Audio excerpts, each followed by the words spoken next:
Hey y'all, another Hopper hot take for you tonight. Let's go back to the conversation that was had on Twitter the other night. Dylan was talking about level one trauma centers or trauma centers in general. And I think we decided that here in Dallas, because I work in the heart of Dallas, we had identified 4 level one trauma centers within about 15 miles. Our emergency action plan does identify exactly where we're headed. That is communicated in advance to EMS. That's communicated to our physicians.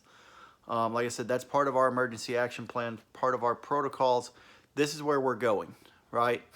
So I think that's something for us to think about as athletic trainers is where are you going, right? When an injury happens in the National Football League or an injury happens in the National Hockey League, their plans are so detailed, they know exactly where they're going, right? And the other day, there was a post on Facebook about at TCU. And when an injury happens at TCU, here's what happens. This, right? Down to the police escort and the paramedics are doing this and all those details, right? And again, you talk about the NFL. They know exactly where they're going. They know exactly what staff is there. Now, at the high school level, at the college level, we don't have that ability to know what staff is going to be at the hospital at a given time, right? We don't have the ability to dictate that. We do have the ability a little bit to dictate where they're headed, right? And again, we talk about here, if we call an ambulance at our school, they're headed to level one trauma center, right? Because if I call an ambulance, there's no point in going anywhere else, right? There's no point in going to the random hospital around the corner that may or may not be able to provide the definitive care that we need to provide when they can go a couple miles further and be at the level one trauma center where they can get definitive care. Now, again, that's easy for me to say right here in the city of Dallas. But if you go out in East Texas, you go out in West Texas, you go out in South Texas, whatever, or across the country, all over the place.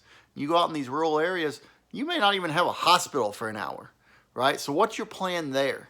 And Dylan talked about a helicopter, right? Do you know what the plan is for a helicopter? And I had a great conversation a couple years ago. Let's see, that was 2017 in Houston at NATA with John Harmon about that and how at Dickinson High School down in Texas, down in Houston, in the Houston area, how they have a plan. They know the coordinates for a helicopter, and they basically said they'd never use it. And then one of the first games of the year, guess what?